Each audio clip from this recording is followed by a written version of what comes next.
welcome back to Commercial Breaks with Miss Education. I'm Miss Education. I want to start off. My mother contacted me and was like, Jen, I've been watching your episodes.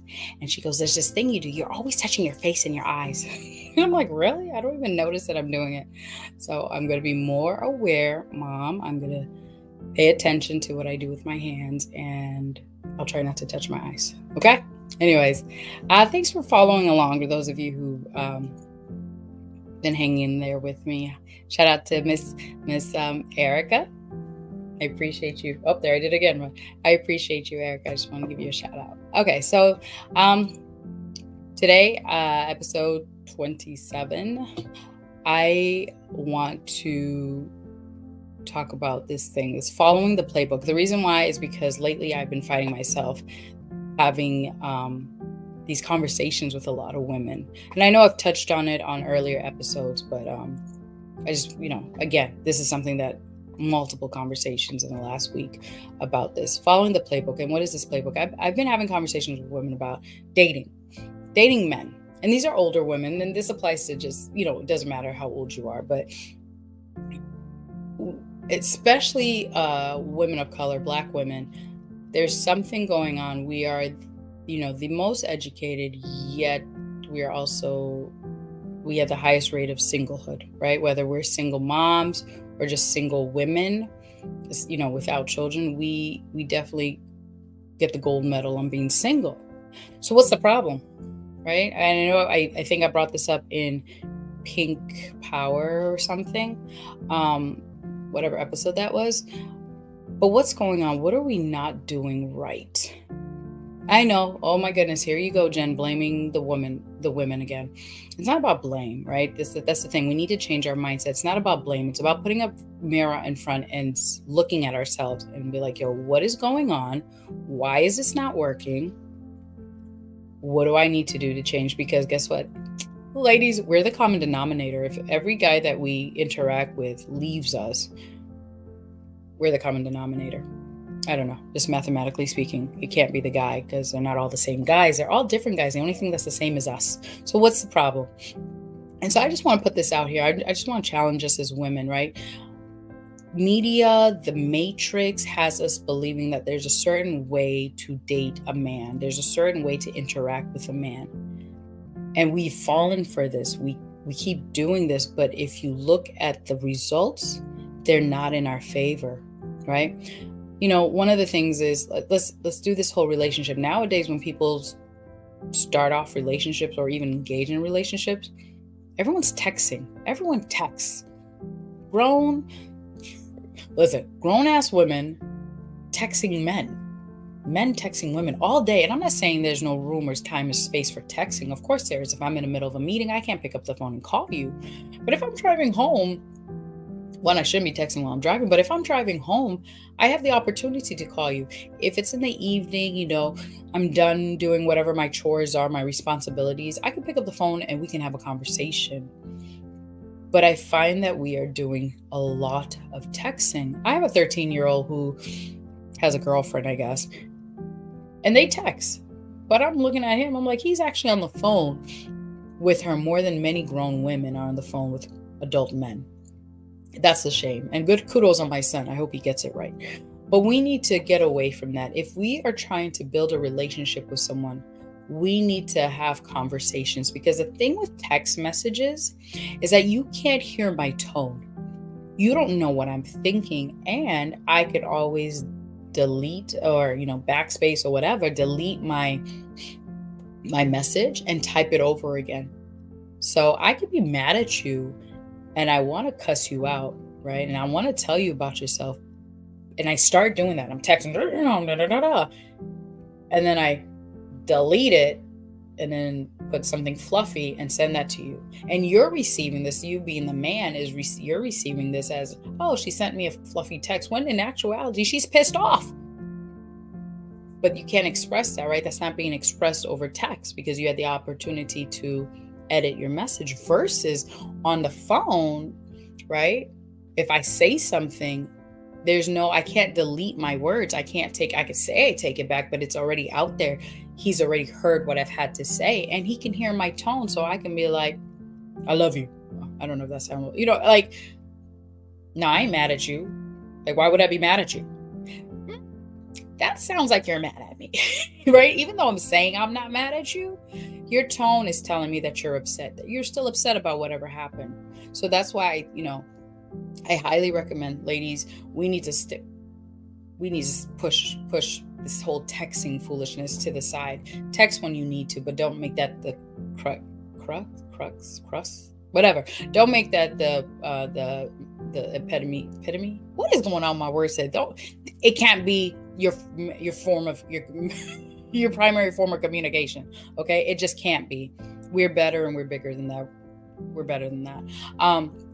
Another thing in this playbook, right, that's out there, in our conversations with these men, I highly recommend that and again, I'm speaking from experience, meaning I have done all of this, right? And clearly it didn't work. And then I tried something else and it's working. It worked and it's working. So I'm just sharing, what I've seen and what I've observed and what I've experienced myself. Another thing is, ladies, I highly recommend that when having conversations with these men, whether text, which is probably what you're doing, or phone conversation, shy away from sexual conversations. Yep, most definitely shy away from sexual conversations, because what you'll find is, when you start engaging in sexual conversations with a man that you're getting to know, he's a man, right? And he's a sexual being, as are we. But we're more emotional, and he's gonna feed on that. He's gonna want more of it. It's like it's like Pringles. You can't just have one. He's gonna want more of that sexual talk, and you're gonna find that you're not gonna want as much sexual talk, because you're gonna be like, yo, I want to get to know you. I want to have conversation about you. It's not always about my body and what I can offer you sexually. And that's what it's going to turn into. And that goes into also, when you meet a man, this is playbook, right? There's a reason why God put this out here. You probably shouldn't have sex with him before marriage. Why? Well, because again, and I think I mentioned this in an earlier episode, my way versus God's way. When we have sex with these men, there's a cloud that's placed, or a veil that's placed in front of us, and we can't see him for who he really is. The sex overshadows, right, his flaws. The sex does not allow us to see things that could be red flags, potential red flags. The sex dominates the relationship. I could see you, and there's if as a woman, if we see these men, there's an understanding that we're going to have sex. So with that being said, the man is going to try not to piss you off because he wants the nookie, right? He's going to, put on his best face because he wants to have the sex. The conversations are going to be different because in the back of everyone's mind, we're having sex. And again, I think what's most important is that sex does alter the way that you see each other, and you can't actually see the truth behind the veil. So again, because I have 13 minutes, I'm going to make this quick. I highly recommend that we shy away from having sex. And this playbook that I'm talking about, I know the Bible doesn't talk about texting, right? But it does stem from a holy place. It does stem from a holy place. We do need to learn to speak to each other and be honest with each other. We do need to hold off on having sex with these men until we are married, until we are able to fully commit to this man. And you know what I find so interesting, again, having conversations with a lot of women, is we as women are able to give our bodies to a man on a first or second or third date, but are not able to call him up, right? If I wanted to call him up, do I call? But is he busy? I don't know. We feel there's hesitation on our end about calling this individual up, but we just laid in bed with him and gave him our bodies with no hesitation. So to me, not to me. No, stop it. It's not even to me. This is backwards, and this is what the Matrix has us thinking is correct. You watch all these video chicks and these Instagram models and all these individuals, these celebrities. They're promoting that lifestyle, yet they're single or in unhealthy relationships. Why are we taking advice from individuals who have not been successful in doing what they're talking about, have not been successful in doing what you're trying to acquire?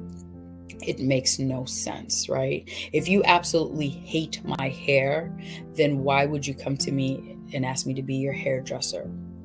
Again, doesn't make sense. So this whole playbook thing, and again, if it's not you, then share this with someone. And whether you share the podcast, right? Whether you share the podcast or you just have a conversation with other young women, other women, period, regardless of age, who are going through this, who are in the process of dating, who are thinking about dating, who are, in the midst of relationships.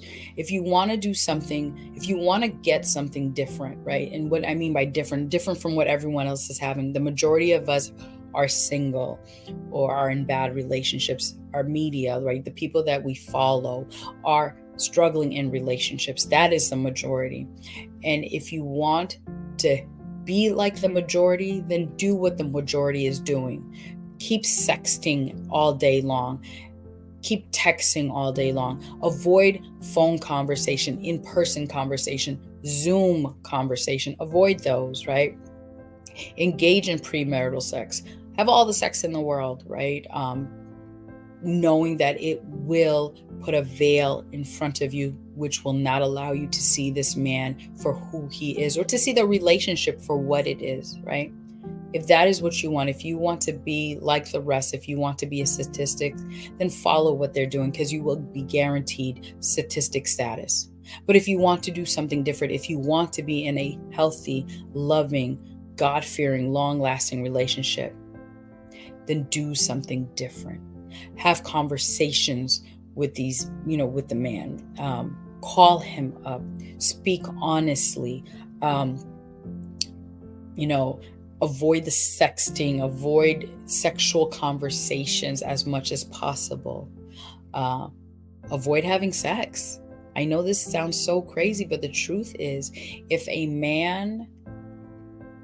both parties truly believe that the other person is the one and they are worth it, and they want to be with each other, then what's the harm in waiting? I ain't going nowhere. You ain't going nowhere. So why can't we wait? There is a blessing. Marriage was designed by God. God wrote the playbook on this. He knows how this works. There is a blessing when we follow the playbook. So I'm just encouraging us women to not follow and do what the Matrix has designed for us. That playbook ain't getting us nowhere. Clearly, we ain't going nowhere. Try something different. Step outside of the mold. Try God. Try his playbook. Promise you that joint works, right? It works. But yeah, that's that. Again, thank you for your time. Share the concepts with somebody else. Consider them for yourselves. I wish the best for you. Till next time. Commercial breaks.